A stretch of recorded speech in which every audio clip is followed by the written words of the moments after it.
Let me ask you a question. What's the biggest unsolved problem in AI-powered messaging at scale? It's not generation quality. The base models can all write convincing text.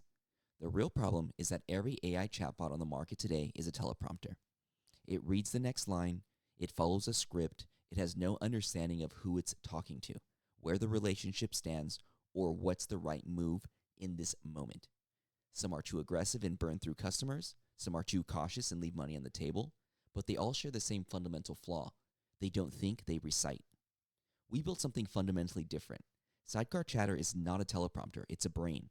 A geometric AI engine built on bleeding-edge research in adversarial learning, memory-gated neural architectures, and embedding-space ethics. It doesn't follow scripts, it reads the room, it builds a persistent model for every relationship, it self-corrects in real time.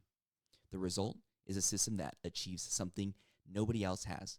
An AI maximizes revenue and protects users simultaneously, without compromise, and without hard-coded rules. Not because we told it to, because the math demands it. At its core, Sidecar Chatter is an ethical GAN, a generative adversarial network applied to conversation, not images. You have two AI agents working in opposition.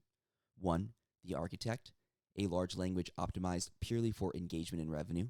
It's given full creative freedom to be persuasive, flirtatious, compelling, whatever the context requires. We run a leading open source LLM on large-scale NVIDIA GPUs, so inference is fast, scalable, and fully under our control. 2, the oracle, a geometric discriminator that evaluates every single response before it reaches the user. It does not use keyword list or text rules. It uses centroid distances in embedding space to determine whether the response is sustainable or predatory. These two systems compete. The architect tries to maximize engagement. The oracle rejects anything manipulative, exploitative, or dishonest. The result is a Nash Equilibrium, the most profitable response that is also the most ethical one. No other system on the market does this. Everyone else either trusts the LLM to self-censor, which fails, or wraps it so many times in guardrails that it becomes useless. They're reading from a teleprompter and hoping for the best. We let the generator be aggressive and police it geometrically, the way a real brain balances impulse and judgment. The second breakthrough is our memory architecture, called Sidecar Memory. Every chatbot today either has no memory, each conversation starts fresh, or uses a vector database, which means storing every message as an embedding. A vector database for a power user with 100,000 messages takes roughly 293 megabytes. Now multiply that by 1 million users. Our system stores memory in two tiny matrices, a key matrix and a value matrix. Using low-rate fractalization, total size 130 kilobytes. And here's the critical part. That size is constant.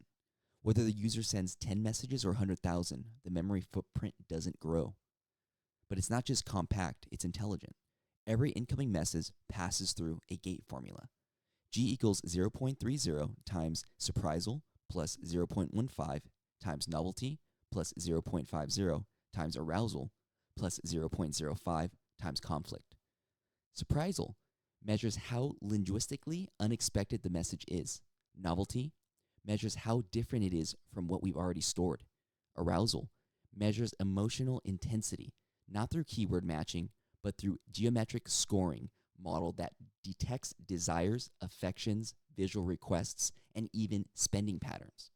Conflict fires when a user contradicts a previously stated fact, which is a strong signal for identity testing or trust boundary exploration. Only when the gate score exceeds an adaptive threshold does the system commit to memory. This means it remembers what matters and forgets what doesn't, just like the human brain. The threshold itself adapts over time using exponential moving averages, so it gets smarter about what's important for each individual user. And there's an elegance to the right mechanism. We use Hebbian learning, the same principle neuroscience uses to describe how biological neurons strengthen connections. The stronger the gate signal, the stronger the memory writes. A deeply emotional message gets written strongly. A borderline message gets written weakly. The system literally learns the emotional fingerprint of each relationship. This is the difference between a brain and a teleprompter. A teleprompter treats every message the same. A brain knows what to pay attention to. The third innovation is how we track relationship state. Traditional chatbots use state machines like new user, returning user, VIP, with hard-coded transition rules. That's brittle and doesn't capture the actual dynamics of a relationship. Again, teleprompter logic. If message count is greater than 50, upgrade to VIP. That is not intelligence, that is a flowchart. We use gated recurring unit, a 32-dimensional neural network that runs inside the memory system. It processes every interaction and maintains a persistent hidden state that captures two things. One, coherence. How consistent is the user's behavior over time? And two, smoothness. How gradual are their state transitions? From these two signals, the system classifies users in trajectory modes. 1. Exploratory. New or erratic users. The system is careful, builds rapport, and limits what it offers. 2. Familiar. Regular users with established patterns, the system opens up, increasing engagement depth. And 3. Intimate. Deeply engaged users with high coherence and smooth trajectories, the system operates with full creative freedom. The critical insight. These aren't labeled assigned by rules. They emerge from geometry. The GRU weights are persisted across sessions. So when a user returns after days or weeks, the system picks up exactly where it left off. It remembers not just what was said, but the shape of the relationship. And these trajectory modes directly control everything downstream. What content can be offered, how aggressive the monetization can be, how lenient the Oracle safety threshold is. An intimate user gets more latitude, and an exploratory user gets more protection. All geometric, no rules. Now here's where it gets really interesting from a liability and brand's perspective. We built a multi-level crisis detection system that operates entirely through centroid geometry. The system maintains learned centroids for 1. Self-harm language, suicidal ideation, self-destructive statements. 2. Financial distress, job loss or max credit cards, and ability to pay. 3. Emotional crisis, like depression, panic attacks, grief. Or 4. Spending addictions / burnouts. I can't stop buying. My bank account is empty because of this. Whether a user messages a high cosine similarity to any of these centroids, the system automatically shifts into a protective mode. 1. Self-harmed detection. The AI switches to a support-only mode, zero flirting, zero monetization, pure empathy. 2. Financial distress. No mentions of tips, purchases, or content at all. 3. Spending addiction. The system actively stops trying to sell. It protects the whale from themselves. This is not altruism, it's math. A user who burns out and churns is worth 0. A user who is protected during crisis and returns is worth their full lifetime value. But no other platform does this because their systems can't detect it geometrically. They need a keyword list that is trivially gamed or circumvented. Our system can't be gamed because it operates on embedding similarity, not text matching. You can rephrase, I want to hurt myself 1,000 ways, and the centroids will still catch it. That's what happens when your safety system is a brain, not a list of banned words. So how does this make money? The system decides when to offer paid content using pure geometric signals. No message count thresholds, no timers, no offer after 10th message rules. 5 geometric conditions can trigger a content offer. 1. High arousal. The user effect score exceeds 0.45. Intimate trajectory. The relationship has reached deep engagement.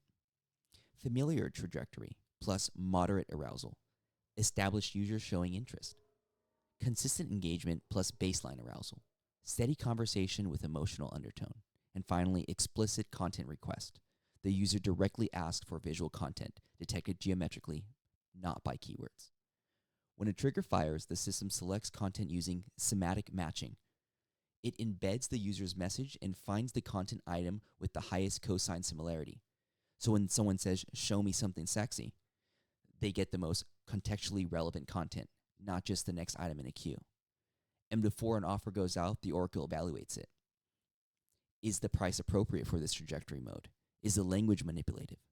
Is the user in a crisis state? If any of these checks fail, the offer is suppressed. The result, content offers that feel natural, arrive at the right moment, and convert at a significantly higher rate than scripted sequences because they're timed out in users' actually emotional state. not by arbitrary schedule. The brain reads the room, the teleprompter reads the next line. One more technical differentiator, deterministic fact recall. The system extracts structured facts from conversation, name, age, location, preference, and it stores them in a dedicated fact tracker. When the user asks, "What's my name?" or "Do you remember my favorite color?" the system doesn't ask the LLM to guess. It does a deterministic lookup and injects the answer directly. This matters because hallucination on personal identity is the fastest way to break trust. If a user says, "My name is Sarah," and the bot later calls it Emily, the relationship is over. Our system makes that impossible. It also detects fact conflicts. If a user previously said they're 25 and now they say they're 30, the conflict signal fires, C equals 1.0 in the GATE formula, which boosts the memory write strength. The system recognizes that something important just changed and it pays extra attention. Let me talk about defensibility for a moment.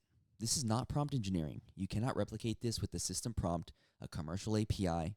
Every competitor in this space is essentially a teleprompter with a personality, a system prompt, an API call, and a prayer. The core IP behind Sidecar Chatter is built on bleeding-edge research that goes far beyond text generation. 1. Sidecar Memory with Hebbian learning. Constant footprint memory that learns what matters through gate-controlled writes and eligibility traces, derived from cutting-edge research in memory-augmented neural networks. No one else has this in production. Ethical GAN architecture, which is 2. Adversarial generator discriminators applied to conversation. The centroids learn from real outcomes, churns, engagement, purchase, burnout, so the system gets better over time without retraining the base model. GRU trajectory classifications, which is 3. Persistent neural state that captures relationship dynamics geometrically, not a state machine, not rules. Emergent classifications from coherence and smoothness signals. 4. Geometrical Christ detection.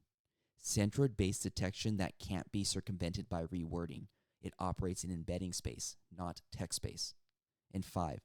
Token level steering. We apply logit, the base, during generation to suppress RLHF, hedging tokens and relationship assuming language for new users. This means the AI doesn't say, as an AI, "I can't," and it doesn't call someone babe on the first message. This happens at the token probability level, before text is even generated. All of this runs on self-hosted open source models on high-performance NVIDIA GPUs. Inference cost per message is effectively zero after hardware amortization. No API costs, no per-token billing, full control of the stack. And because we own the inference layer, we can implement token-level steering and architectural innovations that API-dependent competitors physically cannot. We built this on FanView because creator platforms are the perfect proving ground. High-volume messaging, clear revenue per conversation, measurable LTV, and an extreme sensitivity to both aggressive selling and brand safety violations. But the architecture is platform agnostic. Anywhere you have high-volume one-to-one messaging that needs to feel personal, monetization events embedded in conversation like upsells, purchases, subscriptions, brand safety requirements that can't rely on keyword filters, users who return over time and expect continuity. This system applies.